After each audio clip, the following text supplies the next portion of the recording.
우리가 계속해서 이제 그 스가랴 말씀을 보고 있습니다. 스가랴 선지자를 통한 하나님의 말씀입니다. 근데 특별히 이 스가랴서는 하나님께서 스가랴에게 환상으로 말씀하십니다. 혹시 여러분들 환상을 보신 적 있습니까? 환상. 뭐 꿈일 수도 있어요. 하나님께서 보여주시는 거예요.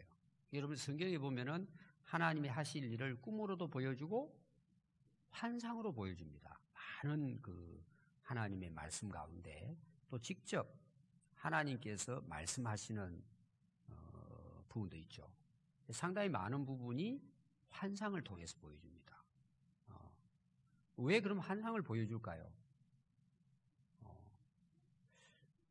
물론 말씀하는 것도 확실하지만 환상은 더 구체적이고 실제적이에요. 보여주는 거잖아요. 그냥 말하는 것보다. 보여주면 훨씬 이해하기가 쉽죠. 우리가 이제 말을 하다 보면 어떤 사람들은 말귀를 잘 못 알아듣는 사람들 있죠. 이게 서로 이제 잘 안 되죠. 근데 보여주면 어때요? 아, 저렇게 하면 되는 거구나. 환상은 그런 면에서, 꿈은 그런 면에서 좀 구체적이라 볼 수 있어요. 8가지 환상을 보여줍니다. 스가랴 선지자에게. 오늘 이제 읽은 말씀은 마지막 부분이에요. 오늘 이제 우리가 새벽에 그 1절부터 8절을 봤거든요. 그리고 이제 이어서 나오는 말씀인데 오늘 나오는 내용은 이런 내용이에요. 자, 스가랴 선지자가 예언할 그 당시 상황은 어떤 상황이냐? 여러분 그 배경을 알아야 이해가 쉬워요. 자, 이 유다 백성들이 망합니다. 나라를 잃어버려요. 예루살렘이 멸망을 당합니다. 그리고 백성들은 바벨론의 포로로 끌려가요. 몇 년 동안 포로 생활할까요? 70년 동안 고생하는 게 남의 나라에서. 그럼 벌써 한두 세대가 바뀌어 버려요. 뭐 장수하신 분들은 다시 돌아오지만 거의 다 나이 먹은 사람들은 이제 돌아가시기도 하고 거기서 또 뭐예요? 70년 동안 태어난 사람이 있잖아요. 그들이 돌아옵니다. 거의 5만 명 가까이 돌아와요. 돌아와서 하나님이 그들에게 말씀하시는 말씀이 뭐예요? 그들이 포로에서 돌아왔어요. 그럼 하나님이 70년 동안 유다 백성들을 포로로 끌려가서 고생시킨 이유가 뭘 같아요? 딱 한마디로 말하면 뭐예요? 신앙생활 잘해라. 하나님 말씀 잘 지키고 살아라. 그거예요. 그럼 여러분 포로 생활에 끌려가서 모범적으로 신앙생활 한 인물들이 나오잖아요. 누구예요? 생각나는 사람. 그 인물이 다니엘이에요. 에스겔이고. 그리고 다니엘과 에스겔은 포로 생활에 끌려가 생활하면서 하나님이 그 바벨론에서 선지자로 불러낸 거예요. 그리고 말씀을 하신 거예요. 너희도 돌아간다는 거죠. 힘내라. 정신 차리고 신앙생활 잘해라. 그리고 실제로 돌아와요. 537년 BC 돌아옵니다. 이 돌아오면서 여러분 돌아올 때 분명한 하나님의 목적이 있어요. 계획이 있습니다. 돌아가서 뭐 하라 그래요? 예루살렘 성전이 무너져 버렸잖아요. 그럼 성전이 무너져 버렸다는 말은 무슨 말이에요? 이스라엘 백성들이 하나님을 떠났다는 내용이에요, 사실은. 하나님이 떠나버리니까 뭐예요? 그렇게 아름다운 솔로몬 성전도 다 무너지는 거예요. 그래서 70년 동안 정신 차리게 한 거죠. 그건 이미 예레미야 선지자를 통해서 예언을 했어요. 너희들 자꾸 그렇게 하면 무너진다. 그리고 70년 동안 가서 너희들 거기 가서 집도 짓고 자녀도 낳고 거기 아예 정착해 살아라는 거예요. 그 이스라엘 백성들에게 이게 얼마나 정말 상상도 할 수 없는 말씀이잖아요. 돌아올 생각하지 말고 70년 동안 거기서 아예 그냥 묻혀 살아라는 거예요. 그 이스라엘 백성들이 거기 가서 고생하면서 이제 뭐예요? 고생하다 보니까 깨달아요, 안 깨달아요? 야, 그렇게 우리가 좋은 예배당에서 자유롭게 하나님을 섬길 수 있었는데 우리가 막 엉뚱한 짓 하다가 망했구나. 절실히 깨닫는 거예요. 여러분도 마찬가지입니다. 신앙생활도요. 은혜 받은 사람들 다 물어보면은요, 쫓겨났어요. 쓰러지고 났어요. 땅바닥에 떨어졌을 때예요. 여러분, 그 하나님이 그런 하나님이 아니세요. 그런데 왜 하나님이 그런 방법을 쓰세요? 그렇게 안 하면 우리가 안 깨지는 거예요. 여기 앉아 계신 분들 대부분 아마 그런 경험이 있을 거예요. 힘들고 어려움을 통해서 뭐예요? 결국은 하나님을 만나게 되는 거예요. 여러분, 그게 축복이에요. 지금도 그 과정을 통과하는 분들이 있을 거예요. 중요한 건 뭐예요? 하나님 만나는 거예요. 아멘. 하나님 만나지 않으면 맨날 그렇게 살다 갑니다, 여러분. 그래서 좀 여러분들이 좀 힘들고 어렵고 살아도 하나님 만나는 것이 축복이에요. 여러분, 우리 인생이 그거예요. 그 신앙생활 하면서도 밋밋한 사람들은요, 보면은 그냥 자기 잘난 맛으로 산다고 생각해요. 근데 굴곡이 좀 있는 사람 있죠? 그렇게 했어도 안 되지만, 미지근한 것보다는 훨씬 나아요. 처박히기도 하고. 그렇게 해서 뭐예요? 그런 아픔의 과정을 통해서 하나님께 마음을 여는 거예요. 우리 인간이 여러분 얼마나 어리석은지 몰라요. 꼭 그렇게 해야 정신 차리는 게 우리 인간이에요. 왜? 너무 우리가 타락됐기 때문에. 이스라엘 백성들 한번 보세요. 택한 백성인데도 70년 동안이 나라예요. 근데 돌아올 때 고레스 왕이 그래요. 하나님이 나에게 말씀해서 너희들 돌아가게 했는데 가서 성전을 복구하고 하나님 잘 섬겨야 된다. 이방 나라의 바사의 왕이 그렇게 하나님 말씀을 듣고 이야기를 해요. 그리고 너희들 그 성전에 필요한 도구를 다 주겠다는 거예요. 그래서 스룹바벨부터 해가 예수와부터 뭐 에스라 해가지고 다 하나님이 들어오잖아요. 전부 다 대줘요. 물품을 다 대줍니다. 가서 너희들이 원하는 거 있으면 해주겠다. 근데 와서 해요, 안 해요? 1년 동안 열심히 하다가 힘드니까 뭐예요? 포기해버리고 16년 동안 지금 포기해버린 거예요. 그럼 여러분, 포기했다는 말은 무슨 뜻이에요? 하나님을 떠났다는 내용이에요. 하나님께 관심이 없다는 거예요. 그러니까 학개서에 보니까 여러분들 스가랴서 앞에 학개서에 있잖아요. 학개서에 뭐라고 이야기해요? 너희들은 편백한 집을 짓고 지금 난리치고 16년 동안 살고 있다는 거예요. 그때 나타난 선지자가 누구냐? 스가랴 선지자예요. 오늘 우리가 본 스가랴 선지자가 1장부터 쭉 나옵니다. 그 중단 상태예요. 스가랴 선지자가 우리 하면 된다, 한번 해보자. 그러고 이제 격려하고 막 이런 이제 내용이거든요. 환상을 보여주면서. 근데 이게 여러분 어렵잖아, 사실은. 70년 동안에 완전히 황폐화된 예루살렘 성을 복구한다는 게 이게 여러분 쉽지 않은 일이에요. 우리나라 여러분 6.25 사변 이후에 우리나라가 복구되기까지 얼마나 많은 아픔이 있었어요.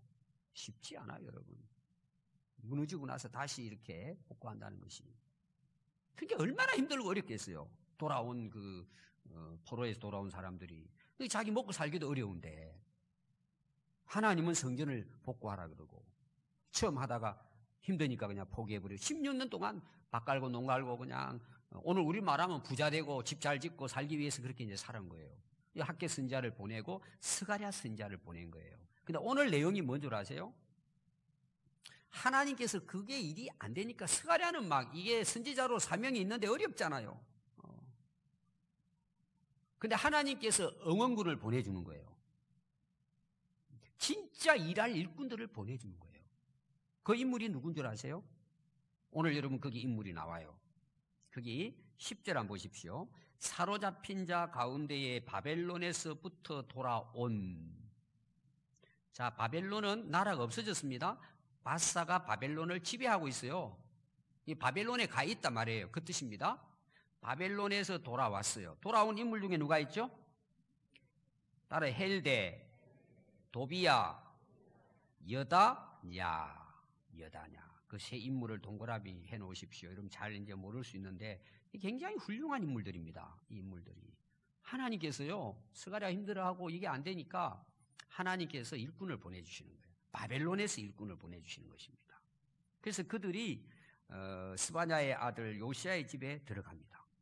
들어가서 너는 이날에 그 집에 들어가서 그들에게 받되. 이거는 이제 스가랴 선지자에게 그들이 가져온 게 있어요. 바벨론에서. 뭘 가져왔을까요? 11절 보니까 금을 많이 가져온 거예요. 그럼 여러분, 이 세 인물이 은금을 어떻게 가져왔을 것 같아요? 실제로 그 사람이 부자였을까요? 여러분들이 이제 그 전체 배경을 몰라서 그런데 바벨론에서 돌아오지 않은 사람들이 있을까 없을까요? 꽤 많이 있어요. 70년 동안에 거기서 먹고 살고 사업도 하고 장사하고 집도 짓고 잘 나가는 사람들은 안 돌아오려고 그러겠죠. 성경에 약간 그런 내용도 나옵니다.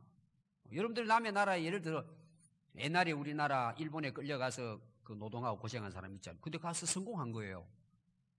그런 분들 중에는 뭐 구태여 한국에 올 필요가 없겠죠. 그런 사람이 남아있는 거예요. 근데 나라에 힘들고 어렵고 지금 예루살렘 성은 복구가 되지 않아가지고 지금 16년 동안을 힘들고 어려워하고 있는 이런 상황에 하나님이 이 세 일꾼을 보내주는데 이들이 돌아올 때요, 거기에 필요한 물품들을 가져온 거예요. 특별히 뭐예요? 은과 금을 가져온 거예요. 오늘로 말하면 뭐예요? 돈을 많이 가져왔다는 내용이에요. 어떻게 해서 가져왔을까요? 다니면서 모금을 한 거예요. 지금 저 봐라. 예루살렘 성전을 복구하지도 못하고 진짜 황폐한 가운데에서 이거를 세워야 되는데 할 수 있는 능력이 부족하다. 그리고 그 세 사람이 다니면서 얼마나 했는지는 모르겠어요. 많은 것들을 이렇게 이제 준비를 해가지고 예루살렘으로 돌아왔습니다. 근데 돌아왔는데 지금 스가랴 선지자가요, 은과 금을 받아 뭘 만들죠? 면류관을 만들어 여호사닥의 아들 대제사장 여호사의 머리에 씌웁니다. 물론 면류관만 만든 건 아니에요. 많은 것들을 가져왔어요. 가져와서 뭐예요? 그걸 복구할 수 있도록 하는데 먼저 만든 게 뭐냐? 면류관을 만든 거예요. 누구에게 그걸 씌우느냐 하면은 대제사장 여호수아에게 씌워요. 대제사장이 뭘 맡고 있었을까요? 성전을 복구하는데 사명을 가지고 있어요. 대제사장이잖아요. 성전에 대해서. 근데 지금 상황은 힘들고 어려웠잖아요. 세워주는 거예요. 한마디로 말하면. 오늘 말하면 왕관을 세워주는 거예요. 씌워주는 거예요. 힘내라는 거죠. 당신 역할이 너무나 중요하다는 거예요. 물론 이제 이 해석을 나중에 가서는 이제 그 마지막 부분에도 나오지만 이거는 이제 여호 이름이 뭐죠?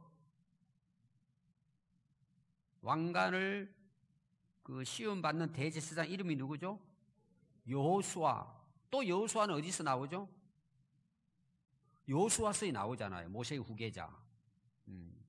여호수아라는 뜻도 사실은 예수라는 이름하고 같은 이름이에요.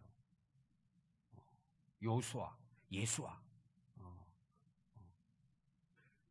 그래서 이것은 그 대제사장으로서 얼마나 힘들고 어렵겠어요. 그리고 얼마나 그동안 수고를 많이 했겠어. 와가지고 그 막 16년 동안 고생하면서 백성들은 안 따라오죠. 힘들죠. 어렵죠. 그런 가운데 이 세 인물들이 가져온 은금을 스가랴 선지자가 그거를 면류관을 만들어가지고 씌우라는 거예요. 하나님께서 그거를 세워주는 거죠. 힘내라는 거죠 말입니다. 당신 그동안 수고했다. 앞으로 할 수 있다. 어떤 격려하고 그런 뜻이 있습니다. 그래서 말하여 이르기를 만군의 여호와께서 이같이 말씀하시되 보라 싹이라 이름하는 사람이 자기 곳에서 돋아나서 여호와의 전을 건축하리라. 여기 이제 싹이라는 내용이 나와요. 오늘 새벽에도 이야기하고 계속해서 제가 예언서에 대한 최종적인 결론은 예수님의 재림이라고 이야기했어요. 시점이 세 시점이라고 항상 제가 이야기했어요. 이 당대에 일어나는 것도 있고 예수님의 초림 때 시작되고 그 다음에 재림 때 완성된다. 예언은 다 그렇게 진행이 됩니다. 여기 싹이라고 하는 것은 예수님을 상징하고 있습니다. 예수님이 오셔서 진정한 하나님의 그 성전을 세우는 거기에 두고 있습니다. 오늘 우리 신약 시대로 말하면 뭘까요? 교회를 이야기하겠죠. 건물이 아니고 교회는 건물이 아니잖아요. 예수 믿는 우리 사람들을 가리키잖아요. 그래서 13절에 보면 그가 여호와의 전을 건축하고 영광도 얻고 그 자리에 앉아 다스릴 것이요 또 제사장이 자기 자리에 있으리니 이 둘 사이에 평화의 언원이 있으리라. 자, 대제사장은요 왕관을 쓰는 사람이 아니에요. 면류관을 쓰는 게 아닙니다. 면류관은 왕이 쓰는 거예요. 대제사장이 그 왕관을 쓸 수는 없어요. 좀 말이 좀 안 맞는 내용이에요, 사실은. 근데 다시 오실 그분은 대제사장이시기도 하지만 왕관을 쓰시는 인물이라는 거예요. 그래서 거기 보면은 이 둘 사이에 평화의 언원이 있으리라. 다시 말하면 대제사장으로서의 진정한 역할, 우리 인간의 죄를 대속해 주시고 또 사실은 왕으로 한 사람이 대제사장과 왕의 역할을 감당하게 될 것에 대한 예언이에요. 그러면 여기에 나오는 여호수아가 관을 썼다는 것은 그것은 예수님을 상징해서 미리 보여주는 거예요. 대제사장이 왕관을 쓸 수가 없어요. 이 예루살렘 성전은 복구하지만 이거는 진정한 성전이 아니라는 거예요.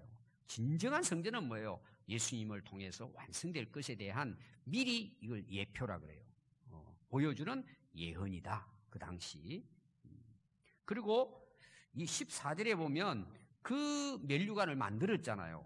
근데 그 면류관을 그냥 여호수아가 쓰고 그냥 자기처럼 가지고 다니는 게 아니고 그 면류관은 헬렘과 도비야와 여다냐와 스바냐의 아들 이 헨은 이제 돌아온 사람은 아니지만 그 예루살렘에 있던 스바냐의 아들인데 굉장히 훌륭한 일꾼이에요. 헌신적인 일꾼입니다. 이들을 기념하기 위하여 여호와의 전에 두라는 거예요. 그러니까 이 면류관이라고 하는 것은 진짜 여호수아에게 막 당신이 왕이다 해가지고 씌우는 의미보다도 상당히 상징적인 의미를 두고 있는 거예요. 근데 이 14절에 보니까 그 면류관을 결국은 어떻게 하라고요? 성전이 복구되면 거기다가 잘 보관해 놓으라는 거예요. 여호수아가 뭐 자기 거다 그러고 쓰고 다니는 그 면류관이 아니란 말이에요. 기념을 딱 해놓는 기념을. 그럼 뭘 기념하라고 했을까요? 누구를 기념하라 했을까요? 거기 나오는 네 사람이에요. 14절에 보세요. 그 면류관은 헬렘, 도비야, 여다냐, 스바냐 아들 헨을 기념하기 위하여 여호와의 전에 두라. 이게 이름 참 중요한 내용이에요. 오늘 제가 면류관에 대한 이야기를 하잖아요. 진정한 그 왕은 이제 예수님이시죠. 그걸 그들에게 미리 이제 보여준 겁니다. 예표로 진정한 왕 대제사장은 예수님으로 오시고 하나님의 성전은 그때 완전히 완성이 될 것이고 뭐예요? 우리가 하나님을 만나게 된단 말이에요. 그걸 통해서. 근데 이 면류관을 만들어라 그러고 지금 면류관을 씌우라 그러고 또 면류관을 기념으로 그 성전에 딱 두라고 하는 거예요. 오늘 여러분들이 보면은 진짜 중요한 인물은 누구냐 하면은 이 네 사람입니다. 이거는 그 당시 상황을 여러분들이 이해하면 알 수가 있어요. 지금 이들이 포로 생활을 70년 동안 하고 돌아와서 성전을 복구하라는 것은 앞에 계속 제가 이제 새벽기 때 이야기했잖아요. 신앙의 회복을 강조하는 거예요. 하나님의 중심의 삶을 살아야 된다는 내용이에요. 예루살렘이 왜 무너졌어요? 하나님 중심이 안 됐단 말이에요. 오히려 성전 안에 우상을 숭배하게 됐어요. 그러니까 성전은 아무런 가치가 없고 의미가 없는 게 무너져 내린 겁니다. 황폐해져 버린 거예요. 다시 돌아와서 성전을 복구하라는 말은 뭐예요? 너희들 하나님 중심으로 살아가라는 거예요. 오늘로 말하면 신앙생활 정말 주님 안에서 잘 하라는 거예요. 근데 처음에는 돌아오니까 좋죠.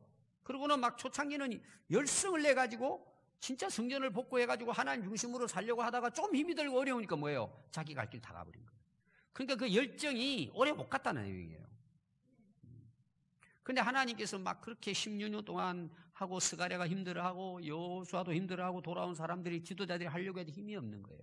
하나님께서 새 사람을 보내줘가지고 그들을 뭐예요? 격려하고 할 수 있다고 하라고 하나님께서 그들을 세워주는 그런 이제 역사를 통해서 결국은 예루살렘 성전이 복구가 됩니다. 이 세 인물이 얼마나 훌륭했으면 또 거기에 예루살렘에 남아있던 헨이라고 하는 그 스바냐의 아들입니까? 이 아들 네 사람의 이름을 기념하라는 거예요. 굉장히 훌륭하다는 내용입니다. 그들은. 그래서 15절에 보면 먼데 사람들이 와서 여호와의 전을 건축하리니 만군의 여호와께서 나를 너희에게 보내신 줄을 너희가 알리라. 너희가 만일 너희 하나님 여호와의 말씀을 들을진대 이같이 되리라. 마지막 제가 2가지로 말씀을 드릴게요. 지금 자기들은 할 수 없다고 포기를 했어요. 자, 왜 포기했다 그랬죠? 관심이 떠난 거예요. 하나님께 관심이 떠나버린 거예요. 못한다는 거예요. 5만 명 이상이 돌아왔는데 좀 힘드니까 다 그냥 포기해버리고 끝나버린 거예요. 이게 할 사람이 없잖아요. 그럼 막 스가랴 힘들어하고 고민을 16년 동안을 지난다니까 그거를. 그리고 할 수 있다고 스가랴 선지자가 계속해서 말씀을 전하고 학계도 전하고 이게 안 되잖아요. 결국은 하나님께서 뭐예요? 그 바벨론의 포로로 아직도 돌아오지 않는 이 세 사람을 하나님이 세워서 그 바벨론에 있는 사람들의 그 모금을 해서 가지고 와가지고 이걸 하나님께서 세우도록 하셨다는 내용이에요. 벌써 온 사람들이 하고도 남아야 되는데 지금 16년 동안에 안 하고 있는 거예요. 그런데 이 세 사람과 남아있는 스바냐의 아들 헨이라고 하는 인물, 이 4사람의 힘을 통해서 결국은 하나님께서 성전을 복구해 주셨다는 거예요. 그러면서 뭐예요? 멸류관의 이야기가 나오고 그걸 성전에 두고 이들을 항상 기념하라는 거예요. 첫 번째 여러분 이 내용에서 중요한 것은 뭐냐? 성전은 사람이 세우는 것이 아니고 하나님이 세우십니다. 우리가 힘이 있는 것처럼 보일지 몰라도 여러분 성전은 우리가 할 수 없으면 하나님은 할 수 있는 사람을 보내서 하나님이 하십니다. 그럼 모든 일이 다 그래요.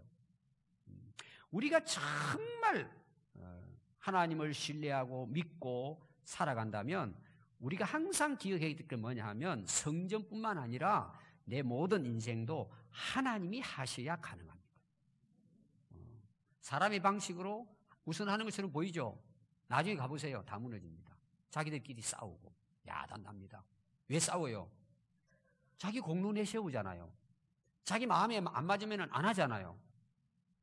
서로 제 일이라고 그러고 싸우잖아요. 하나님 일을 한다고 하면서도. 여러분 하나님 그런 사람과 일하시지 않으세요. 그래서 여러분들이 꼭 기억해야 될 것은 뭐냐 하면 하나님이 하나님의 일을 하신다. 이 믿음을 가져야 돼요. 이게 첫 번째 우리가 가져야 될 일이에요. 또 이런 경우 그걸 이제 비교한다면은 우리가 아무리 열심히 한다고 해가지고 하나님이 일 되는 게 아니에요. 하나님이 하시지 않으면 인간의 열심도 한계가 있어요. 또 다 못한다 그래도 하나님은 하셔요. 하나님이 하고자 하신 일을 하신단 말이에요.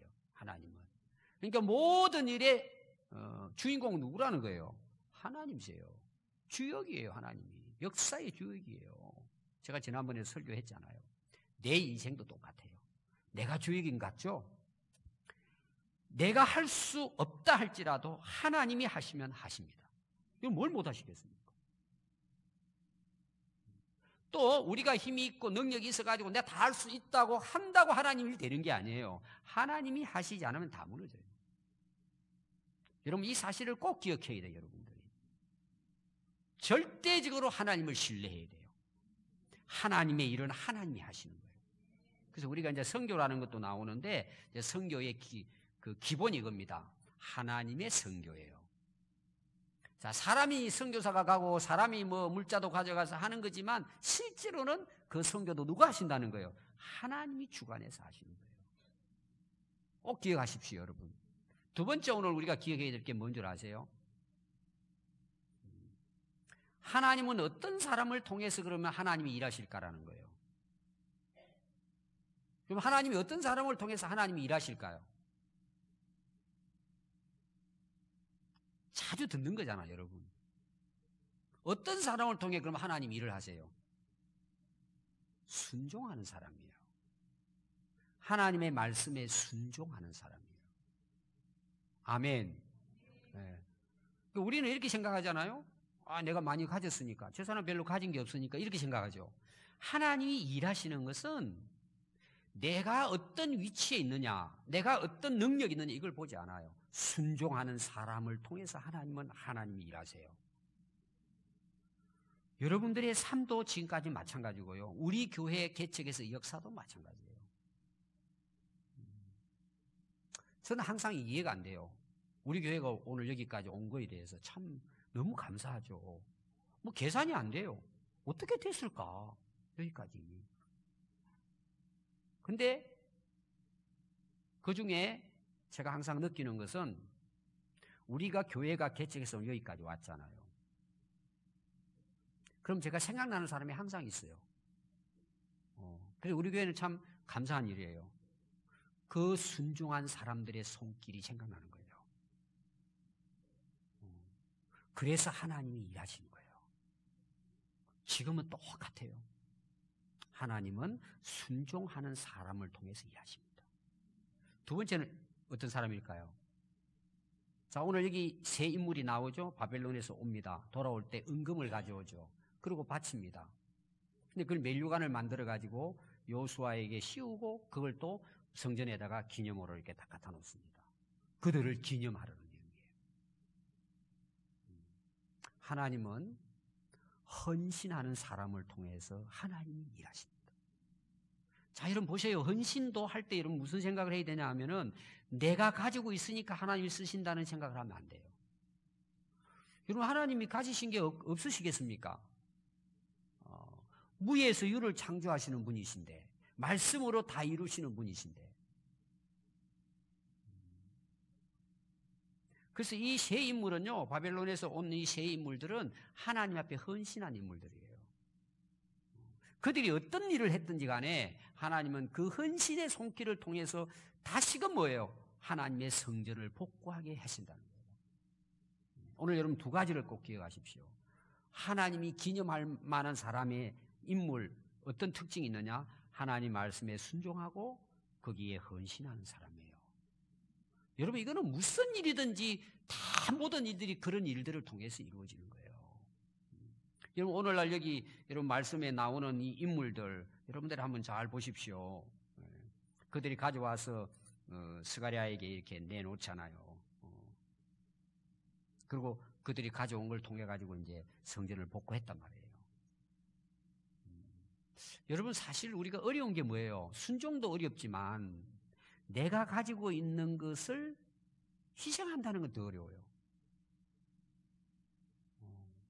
그럼 지금 우리나라 지금 정서를 한번 볼까요? 우리나라 정서, 우리나라 지금 정서, 또 한국 교회의 정서, 지금의 정서를 한번 보십시오. 누가 희생을 합니까? 누가 헌신을 합니까? 저는 우리 교회를 생각하면서 늘 감사해요. 그래서 올해가 29년이잖아요. 기도하면은 그분들이 너무 감사해요. 우리 교회가 많은 헌신했던 분들이 계시기 때문에 오늘 우리 교회가 여기 있잖아요. 그럼 그냥 되겠습니까? 하나님은 그런 사람을 통해서 일하신 거죠. 아멘. 여러분 모든 일에는요 순종과 희생이 따라야 돼요. 여러분 그거 없이 하나님이 일하실 것 같습니까? 오늘 우리나라 정서나요 한국교회 정서가요 희생하기를 싫어해요. 헌신하기 싫어합니다. 뭐 내가 안 해도 뭐 된다고 생각하는 거죠. 여러분 하나님의 일은 내가 안 해도 다 됩니다. 우리하고 아무 상관없이 다 됩니다. 지금 보세요 여러분 이 내용이 뭐예요? 5만 명 이상이 지금 하나님의 은혜로 돌아왔어요. 그리고 돌아올 때 고레스 왕이 너희들 그 성전을 복구하라고 5만 명을 하나님이 보내주신 거예요. 다시 이제 70년 지나가지고 안 하잖아요. 돌아와서 16년 동안에. 하나님께서 뭐예요? 헌신된 세 사람을 불러가지고 그들을 통해서 일을 하시는 거예요. 그래서 오늘 여러분 마지막 먼데 사람들이 와서 여호와의 전을 건축하리라. 여러분 이게 신기합니다. 하나님이 하시고자 하면요 우리 교회 성도들이 아니더라도 하나님 일하세요. 우리 교회가 개척해서 오늘 여기 오기까지 그런 우리 교회 신장 아닌데 헌신된 사람이 있었어요. 저는 늘 감사합니다. 어떻게 보면 막 어떨 때는 새벽마다 그분이 생각이 나요. 너무 감사하잖아요. 우리 교회 교인도 아닌데. 그러니까 하나님은요 우리가 안 하면 하나님이 원하는 일이라면 누구를 통해서도 하나님 일하세요. 아멘. 그럼 여러분 오늘 보십시오. 이들을 기념했다 그랬잖아요. 면류관을. 요수아는 면류관을 씌우고 그 면류관을 이 세 사람 또 남아있는 스바냐의 아들 헨 그 네 사람을 기념하기 위해서 이거를 딱 이게 그 전시를 해놨다 그랬잖아요. 그 무슨 말이에요? 이들의 이름을 영원히 기억하게 하는 거예요. 그럼 왜 그렇게 했을 것 같아요? 너희들도 그렇게 본받으라는 거예요. 그럼 옥합을 깨트린 마리아 보세요. 이 복음이 증거되는 곳마다 이 이름이 기념될 거라 그랬잖아요. 여러분 한 해가 이제 시작이 됐잖아요. 여러분 한 살씩 더 드셨죠? 한 살이 더 드셨어요. 59세 되는 분은 60으로 올라가요. 이제 5자에서 6으로 올라가요. 6이 싹 지나면 7이 와요. 또 8 금방 와요. 다 갑니다. 그렇게. 그럼 여러분 인생을 그렇게 갈 거잖아요. 어찌되든 한 해도 갔잖아요. 지난 한 해. 그럼 한 해를 보내고 난 다음에 우리가 하나님 앞에서 야, 너 진짜 기념할 만하다. 그럼 우리가 70 살고 80, 90은 갈 거잖아요. 야, 너 정말 기념할 만하다. 여러분 그들에게 뭐가 주어질 것 같아요? 하늘의 면류관이 주어지는 거예요. 여러분 하나님은 기억하시고 하나님은 기념하십니다. 여러분 우리 인생 여러분 뭐 그렇게 살아서 다 비슷하잖아요. 우리 이왕 믿음 안에서 하나님 앞에 일꾼으로 부름받았으면 하나님께서 보실 때 너 참 기념할 만하다. 하나님이 그렇게 인정하는 우리 그런 인생을 올 한 해도 살아갈 수 있기를 바라요. 그리고 우리 인생이 주님 앞에 섰을 때 하늘의 면류관이 있잖아요. 우리 그 면류관 바라보고 여러분 사람들 바라보지 말고 주님 앞에서 위에서 부르신 부름의 상을 바라보고 주님 앞에 달려가는 거예요. 올 한 해도 여러분 이 경주에서 온 성도들이 승리할 수 있기를 바랍니다. 기도하겠습니다.